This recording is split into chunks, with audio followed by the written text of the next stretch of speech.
नमस्कार, मैं हूं आर्या चतुर्वेदी और आप देख रहे हैं एचएनएन न्यूज। दोपहर के 3 बज चुके हैं और शुरू हो चुका है हमारा खास शो 3 बजे के 3 बड़ी खबरें, जहां हम लेकर आते हैं दिन भर की सबसे बड़ी और सबसे तेज खबरें। 3 बजे के 3 बड़ी खबरों में हम सबसे पहले बात करेंगे ईरान अमेरिका के बीच चल रहे तनाव को लेकर, जहां दोनों देशों के बीच तनाव खत्म होने का नाम नहीं ले रहा है। हॉर्मुज को लेकर दोनों के बीच की खाई और भी गहरी होती जा रही है।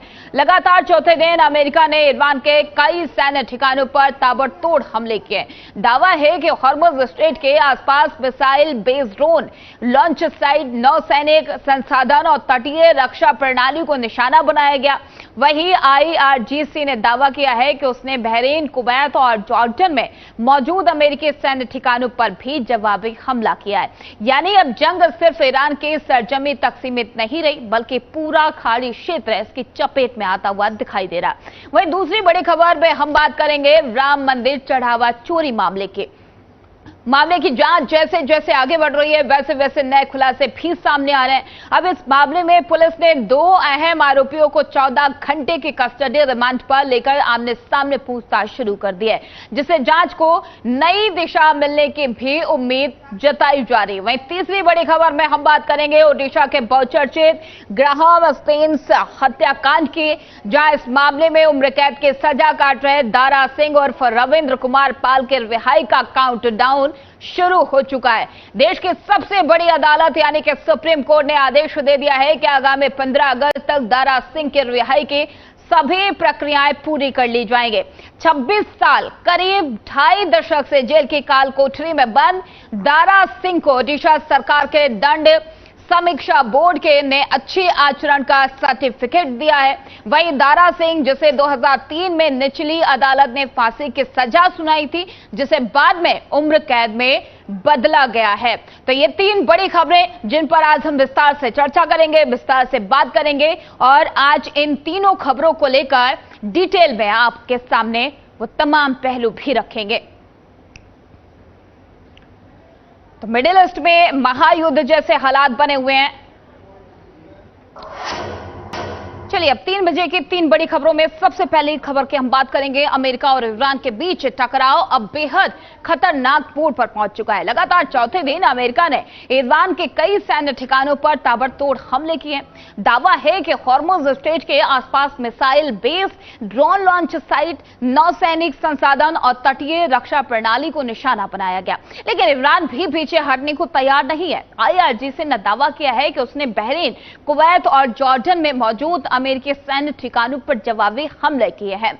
यानी अब जंग सिर्फ ईरान की सरजमी तक सीमित नहीं रही है, बल्कि पूरा खाड़ी क्षेत्र इसकी चपेट में आता हुआ दिखाई दे रहा है। और इसी बीच अमेरिकी राष्ट्रपति डोनाल्ड ट्रंप ने बेहद सख्त चेतावनी दी है। ट्रंप ने साफ कहा है कि अगर तेहरान बातचीत की मेज पर नहीं आया तो अगले चरण में बिजली घर, पुल और दूसरे अहम इंफ्रास्ट्रक्चर को निशाना बनाया जाएगा। दूसरी तरफ ईरान ने भी दो टूक कह दिया है कि वो किसी भी दबाव के आगे झुकने वाला नहीं है और ना ही झुकेगा, और हॉर्मुज की बात है तो अपनी रणनीति जारी रखेगा। वहीं ईरान की सेना ने कहा है कि दक्षिण पूर्वी ईरान के बामपुर गैरिसन पर अमेरिका के हमले में 7 सैनिकों की मौत हो गई है, जबकि कई अन्य घायल भी बताए जा रहे हैं। सेना ने बताया है कि अमेरिकी सेना ने बैरक पर 13 मिसाइलें दागी हैं, जिनमें 388वें ब्रिगेड के जवान निशाना बने हैं और हमले में सैनिक के गेस्ट हाउस, गार्ड पोस्ट और रहने के इमारतों को भी नुकसान पहुंचा है। दरअसल ईरानी सेना ने इस हमले को कायराना हमला बताया है और कहा कि इसका उचित समय पर करारा जवाब भी दिया जाएगा।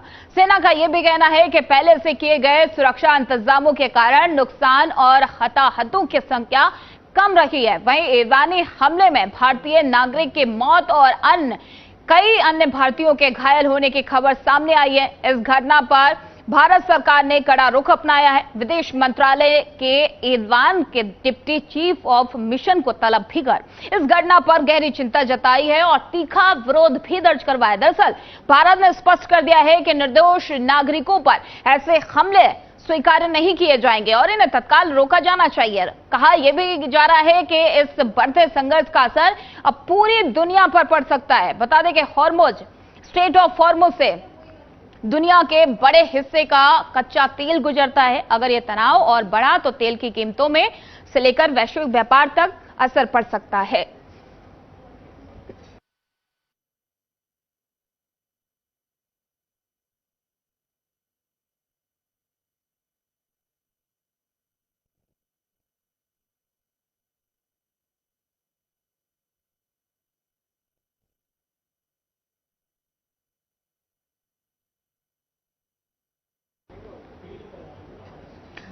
चलिए ग्राफिक्स के माध्यम से आपको समझाते हैं कि ये मामला क्या है और क्यों इस तरीके के हमले हो रहे हैं। दरअसल हॉर्मुज़ स्ट्रेट के आसपास ईरानी सैन्य ठिकानों पर हमले किए जा रहे हैं। मिसाइल लॉन्च साइट्स को भी निशाना बनाया जा रहा है और ऐसे में ड्रोन ऑपरेशन बेस पर एयर स्ट्राइक की गई है।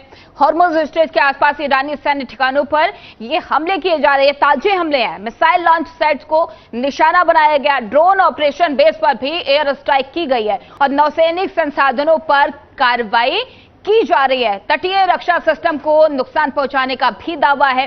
ट्रंप ने क्या कहा यह भी आपको बता देते हैं। ईरान बातचीत के लिए करे वरना कार्रवाई और भी तेज होगी। हमेशा की तरह इस बार फिर से अमेरिका की तरफ से ये दावा किया गया है। बिजली घर और पुल भी अगले निशाने हो सकते हैं, यानी कि जमीनी स्तर पर ईरान को तोड़ने की भी कोशिश अमेरिका कर सकता है। बिजली घर, पुल, वो तमाम इंफ्रास्ट्रक्चर जिनको इस बार ध्वस्त करने की बात कही जा रही है। ईरान की सैन्य क्षमता कमजोर करना लक्ष्य है। समुद्री मार्गों की सुरक्षा भी हमारी प्राथमिकता है, ये ट्रंप की तरफ से कहा गया। ये बड़े बयान ट्रंप ने दिए हैं। उन्होंने कहा है कि तमाम वो चीजें जिनको हम खत्म कर सकते हैं, समुद्री मार्गों की सुरक्षा हमारी प्राथमिकता है।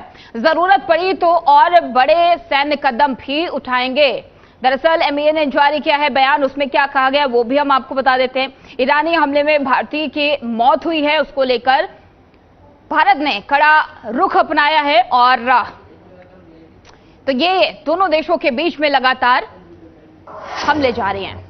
चलिए अब बात करेंगे दूसरी और अहम खबर की। अयोध्या के राम मंदिर में चढ़ावे की कथित चोरी का मामला लगातार चर्चा का केंद्र बना हुआ है।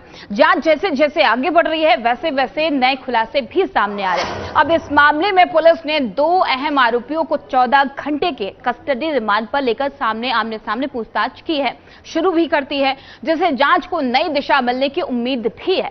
बता दें कि आज सुबह पुलिस टीम अयोध्या जिला जेल पहुंची, जहां सभी कानूनी औपचारिकताएं पूरी करने के बाद आरोपी रमाशंकर मिश्रा और सुभाष श्रीवास्तव को 14 घंटे की कस्टडी रिमांड पर अपने साथ ले जाया गया है। दोनों को पहले मेडिकल परीक्षण के लिए पुलिस लाइन स्थित अस्पताल ले जाया गया और उसके बाद पूछताछ शुरू कर दी गई है। इस मामले में अब तक पुलिस 5 आरोपियों से कस्टडी रिमांड कर पूछताछ कर चुकी है। 4 आरोपियों से जांच के दौरान लाखों रुपए की नकदी, आभूषण और 2 4 पहिए वाहन भी बरामद किए गए। पुलिस के अनुसार रमाशंकर मिश्रा के पास से पहले करीब 7 लाख रुपए बरामद हुए थे, जबकि गणना प्रभारी रहे सुभाष श्रीवास्तव के पास से अब तक कोई नकदी बरामद नहीं हुई है। पुलिस अब दोनों आरोपियों से बरामदगी और पूरे नेटवर्क को लेकर विस्तृत यानी कि डिटेल में पूछताछ कर रही है। उधर इस पूरे मामले पर मुख्यमंत्री योगी आदित्यनाथ ने भी सख्त रुख अपनाया है। मुख्यमंत्री ने 2 टूक कहा है कि राम मंदिर ट्रस्ट के अनुरोध पर गठित एसआईटी निष्पक्ष और पारदर्शी जांच कर रही है। उन्होंने स्पष्ट किया है कि जो भी दोषी पाया जाएगा उसके खिलाफ कड़ी कार्रवाई की जाएगी। मुख्यमंत्री ने यह भी कहा है कि मामले में कई लोगों पर कार्रवाई हो चुकी है और कुछ लोगों ने नैतिक जिम्मेदारी लेते हुए इस्तीफा भी दिया है। मुख्यमंत्री ने विपक्ष पर निशाना साधते हुए आरोप लगाया है कि कुछ लोग इस घटना की आड़ में हिंदू समाज की आस्था को निशाना बनाने का प्रयास कर रहे हैं। उन्होंने कहा कि इस नाम पर अयोध्या को बदनाम करना, श्री राम जन्मभूमि को बदनाम करना, हिंदू आस्था पर प्रहार करना, ये कहां का न्याय संगत है। सरकार किसी भी दोषी को बख्शने वाली नहीं है और जांच पूरी पारदर्शिता के साथ आगे बढ़ाई जा रही है। फिलहाल पूरे मामले में सबकी निगाहें एसआईटी की अगली कार्रवाई और पूछताछ से सामने आने वाले नए खुलासे पर टिकी हुई है।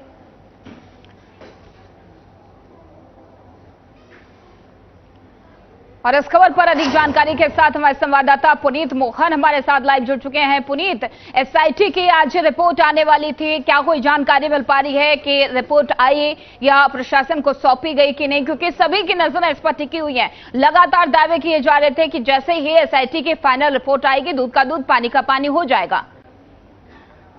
ये बिल्कुल जिस तरीके से एसआईटी को 15 दिन का वक्त और दिया गया था, आज वो अंतिम दिन है और आज पूरी उम्मीद है कि एसआईटी की रिपोर्ट देर शाम तक आएगी, लेकिन आज का दिन एसआईटी के पास में है, तो ऐसा भी हो सकता है कि कल अर्ली मॉर्निंग ये रिपोर्ट शासन में प्रस्तुत करी जाए। हालांकि जिस तरीके से लगातार 8 लोगों की गिरफ्तारी हुई है और अन्य लोग रडार पर हैं, सरकार इस बात का दावा कर रही है, खुद मुख्यमंत्री इस बात का दावा कर रहे हैं कि इसके पीछे जो भी दोषी होंगे वो बख्शे नहीं जाएंगे। लेकिन दूसरी ओर विपक्ष और जनता सीधे तौर पर सवाल कर रहे हैं कि जो 8 लोग हैं इनको जो संरक्षण देते थे इनके ऊपर कार्रवाई कब होगी, क्योंकि जिस तरीके से टिन्नू यादव हो या अनुकल्प मिश्रा हो या 8 जो उनके साथ में संगी साथी हैं जो फिलहाल जेल में बंद है, और आज 2 लोगों को जो रिमांड पर लिया गया है। सबसे बड़ी बात है कि पूछताछ में बहुत कुछ निकल करके सामने आ रहा है, लेकिन राम मंदिर जैसी अति सुरक्षित जगह में इस तरीके का काम कर पाना और बिना किसी सहयोग के, ये एक बड़ा सवालिया निशान है। फिलहाल मुख्यमंत्री इस बात का दावा कर रहे हैं कि जो अन्य राजनीतिक दल हैं, विशेष रूप से समाजवादी पार्टी और कांग्रेस,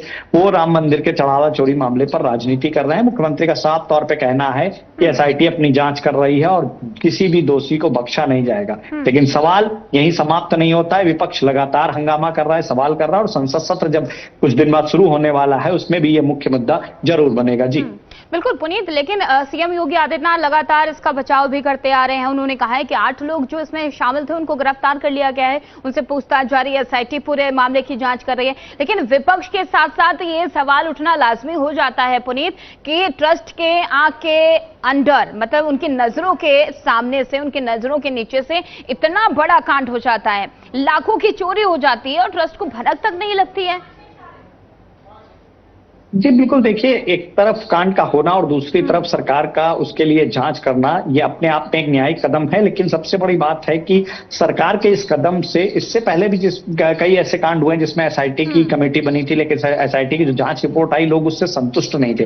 देखिए, जनता सवाल जरूर करेगी, क्योंकि जनता को सवाल का जवाब चाहिए, और विशेष रूप से सनातन धर्म को मानने वाले करोड़ों श्रद्धालु जो लगातार जिनकी राम मंदिर में आस्था रही। आप देखिए कि महाकुंभ के दौरान प्रतिदिन 1-1 करोड़ लोग वहां दर्शन कर रहे थे। अब वो सवाल खड़े कर रहे हैं कि आखिर बिना किसी संरक्षण के ऐसी जगह पर जहां आप जो बैरिकेडिंग एरिया बना है जिससे आप दर्शन करने जाते हैं, उसमें अगर आप दाएं या बाएं होते तो तुरंत आपको गार्ड रोक देते। ऐसे में ये लोग इतने बड़े बॉक्स लेकर के वहां से कैसे निकल रहे थे? तो जाहिर तौर पर अगर सरकार इसमें पूरे तरीके से निष्पक्ष जांच कराती है और केवल छोटी मछलियों को ही निशाना नहीं बनाया जाता है, बल्कि जिनकी लापरवाही भी रही है, भले वो चोरी में शामिल नहीं रहे हैं, लेकिन लापरवाही की वजह से अगर चोरी हुई है, उनके खिलाफ भी सख्त कार्रवाई सरकार करती है, तो कहीं ना कहीं जनता का भरोसा कायम होगा। लोगों को उम्मीदें भी ऐसी हैं। फिलहाल अब एसआईटी रिपोर्ट का इंतजार है कि एसआईटी की रिपोर्ट जब आएगी तब ये देखने वाली बात होगी कि उन 8 लोगों के अलावा क्या कोई अन्य बड़े पदों पर बैठे लोग भी आरोपी हैं, या फिर एक बार छोटी मछलियों का ही शिकार करके मामले में इतिश्री करी गई है और पूरे मामले को क्लोज करने का प्लान किया जा रहा है। जी बिल्कुल पुनीत, और इसीलिए आज का दिन बेहद इंपॉर्टेंट है, बेहद अहम है, क्योंकि एसआईटी के रिपोर्ट में क्या खुलकर सामने आता है, किन लोगों के नाम आते हैं। क्योंकि एक कहावत है ना पुनीत की, राम भगवान ने माता सीता की अग्नि परीक्षा ले ली थी। ऐसे में क्या सिर्फ 8 लोग ही इसमें शामिल हैं, या फिर कोई ऐसे बड़े नाम, चाहे फिर चंपत राय हो, गोपाल राव हो, वो या फिर वो तमाम ट्रस्ट के बड़े चेहरे जो अभी ट्रस्ट में नहीं है या फिर ट्रस्ट में, वो भी अग्नि परीक्षा देंगे? ये बड़ा सवाल हो जाता है, क्योंकि सवाल उठना लाजमी हो जाता है पुनीत की आपके आंख के नीचे, आपके नाक के नीचे इतना बड़ा कांड हो गया और कई सालों से हो रहा था, और आपको भनक कैसे नहीं लगे? जब एआई कैमरे लगवाने की बात की जा रही थी, ट्रस्ट को इसका कहा भी गया, एक सिफारिश की गई, आपने नहीं माना, आपने नजरअंदाज किया, यानी कि कहीं ना कहीं खामी ट्रस्ट की भी है, लापरवाही माने इसको। जी बिल्कुल आर्या, देखिए, जिस तरीके से आपने एआई कैमरे की बात कही, चाहे वो एआई कैमरा हो, चाहे वो काउंटिंग रूम में जाने वाले लोगों की ड्रेस हो, जिसमें ये पूरी तरीके से निश्चित करना था कि उसमें एक भी पॉकेट नहीं होगी, मोबाइल तक अलाउ नहीं था। देखिए, ऐसा केवल राम मंदिर में नहीं होता, अन्य मंदिरों में भी जहां पर पैसे की काउंटिंग होती, वो सेफली बैंक तक पहुंचे और पूरी तरीके से ट्रस्ट उस पर अपनी निगाह बना करके रखता है। जो लोग काउंटिंग के लिए जाते हैं उनकी ड्रेस में किसी भी तरीके की पॉकेट नहीं होती। जो नियम बनाए जाते हैं उसका पालन भी कराया जाता है। राम मंदिर में नियम तो बने, लेकिन उनका पालन नहीं कराया जा रहा था। जैसा कि मैंने आपसे कहा, देखिए, इस बात को समझिए कि भले अनिल मिश्रा, गोपाल राव, चंपत राय का संरक्षण ना रहा हो, लेकिन लापरवाही जरूर रही है। और अगर लापरवाही रही है और आप एक जिम्मेदार पद पर बैठे हुए हैं, वहां से आपने इस्तीफा देना, तो केवल इस्तीफा देने से बात समाप्त नहीं हो जाती। सैकड़ों नहीं बल्कि लाखों की संख्या में समाज मांग कर रहे हैं कि इसके जो मुख्य संरक्षक है, जिसने इस सारी करता धरता है, उसको सामने लाइए। बिल्कुल पुनीत, और देखना ये होगा कि एसआईटी के रिपोर्ट में क्या कुछ खुलकर सामने आता है और आगे इस पूरे मामले में क्या तस्वीरें निकलकर सामने आती। बहुत बहुत धन्यवाद पुनीत तमाम सारी जानकारी देने के लिए। तो आपको बता दें कि राम मंदिर का ये जो मामला है उसको लेकर विपक्ष भी हमलावर है, सरकार पर तमाम सवाल खड़े किए जा रहे हैं और कहा यह भी जा रहा है कि छोटी मछलियों को फंसाकर बड़े चेहरों को बचाया जा रहा है, बड़े मगर बच्चों को बचाया जा रहा है और उनको संरक्षण दिया जा रहा है। लेकिन आज का दिन इसलिए भी महत्वपूर्ण हो जाता है क्योंकि आज एसआईटी की जो रिपोर्ट है वो फाइनल रिपोर्ट आज आने वाली है। चलिए आज की तीसरी और सबसे अहम खबर की बात कर लेते हैं कि क्या आपने कभी सोचा है कि जिस मामले ने पूरे देश को हिलाकर रख दिया था, जिसने अंतर्राष्ट्रीय स्तर पर भारत की छवि को कटघरे में खड़ा कर दिया था, उस मामले का सबसे बड़ा मुजरिम अब सलाखों के पीछे से बाहर आने वाला है। जी हां, हम बात कर रहे हैं ओडिशा के बहुचर्चित ग्राहम स्टेन्स हत्याकांड की और इस मामले में उम्र कैद की सजा काट रहे दारा सिंह और रविंद्र कुमार पाल की रिहाई का काउंटडाउन शुरू हो चुका है। देश की सबसे बड़ी अदालत यानी कि सुप्रीम कोर्ट ने आदेश दे दिया है कि आगामी 15 अगस्त तक दारा सिंह की रिहाई की सभी प्रक्रियाएं पूरी कर ली जाएं। 26 साल और करीब 2.5 दशक से जेल की काल कोठरी में बंद दारा सिंह को ओडिशा सरकार के दंड समीक्षा बोर्ड ने अच्छे आचरण का सर्टिफिकेट थमा दिया है। वही दारा सिंह, जिसे 2003 में निचली अदालत ने फांसी की सजा सुनाई थी, जिसे बाद में उम्र कैद में तब्दील कर दिया गया। चलिए अब हम आपको बताते हैं कि उस खौफनाक वारदात के जिसने पूरे देश के रूह कपा दी थी। तारीख थी 22 जनवरी और साल था 1999, जब मोहरपुर गांव में ऑस्ट्रेलियाई मिशनरी ग्राहम स्टेशंस अपने 2 मासूम बेटों फिलिप और टिमोथी के साथ एक स्टेशन बेगन गाड़ी में सो रहे थे। तभी दारा सिंह अपने उपद्रवी समर्थकों के साथ वहां पहुंचता है। भीड़ गाड़ी को चारों तरफ से घेर लेती है और उस पर पेट्रोल डालकर बेरहमी से आग लगा दी जाती है। चलती गाड़ी से जब वो मासूम बाहर निकलने की कोशिश करते हैं तो दारा सिंह और उसकी भीड़ उन्हें वापस आग में धकेल देती है। वो तीनों चीखते रहे लेकिन किसी ने उनकी पुकार नहीं सुनी और तीनों जिंदा जलकर खाक हो गए। हमलावरों का आरोप था कि स्टेशन हिंदुओं को जबरन ईसाई बना रहा था और इसके बाद सुप्रीम कोर्ट के जस्टिस डीपी बधवा की अध्यक्षता में एक न्यायिक जांच आयोग का गठन किया गया। आयोग ने अपने रिपोर्ट में कहा कि बजरंग दल ने इस अपराध की योजना नहीं बनाई थी और ना ही इसमें शामिल था। दरअसल स्टेन्स के जबरन धर्मांतरण का कोई सबूत भी नहीं मिला। वो कुष्ठ रोगियों के लिए आश्रम चला रहे थे और इस पूरे वारदात ने सभी को हिलाकर रख दिया था। साल 1999 और 2000 के बीच इस हत्याकांड से जुड़े मामले में कुल 51 लोगों को गिरफ्तार किया गया था। हालांकि इनमें से 37 को शुरुआती ट्रायल के बाद बरी भी कर दिया गया था। सीबीआई के विशेष अदालत ने इस मामले में दारा सिंह समेत 14 लोगों को दोषी ठहराया था। बाद में ओडिशा हाई कोर्ट ने 11 और लोगों को बरी कर दिया। 2003 में दारा सिंह को ट्रायल कोर्ट ने मौत की सजा सुनाई, लेकिन फिर साल आया 2005 जब उसे हाई कोर्ट ने उम्र कैद में बदल दिया और ये साल बदलते रहे। फिर आया साल 2011 जब मामला सुप्रीम कोर्ट पहुंचा। उसने हाई कोर्ट के आदेश को बरकरार रखा। पिछले साल इस मामले में महेंद्र हेम्ब्रम को जेल में से रिहा कर दिया गया। वही घटना के समय नाबालिग रहे चेंचू हंसदान को अपील के बाद 2008 में रिहा कर दिया गया था। चलिए अब ग्राफिक्स के माध्यम से समझते हैं कौन है दारा सिंह। असली नाम रविंद्र कुमार पाल है। मूल रूप से यूपी का रहने वाला है। 90 के दशक में ओडिशा के आदिवासी इलाकों में सक्रिय था। तो यह है दारा सिंह हिस्ट्री। इलाके में गौरक्षक और धर्मांतरण विरोधी छवि बनाई। स्थानीय स्तर पर दारा सेना नाम का संगठन भी खड़ा किया। ग्राम स्टेन्स हत्याकांड का मुख्य साजिशकर्ता और दोषी घोषित किया गया। यह है दारा सिंह। असली कारनामे और असली नाम दारा सिंह के। विवाद क्या था यह भी समझ लेते। दरअसल मासूम बच्चों की भी इस पूरे मामले में हत्या हुई और स्टेशन वैगन गाड़ी में तीनों को जिंदा भी जलाया गया। 22 जनवरी 1999 की बात है। महज 10 और 6 साल के दो बच्चे भी थे। स्टेशन पर धर्मांतरण कराने का आरोप लगा था।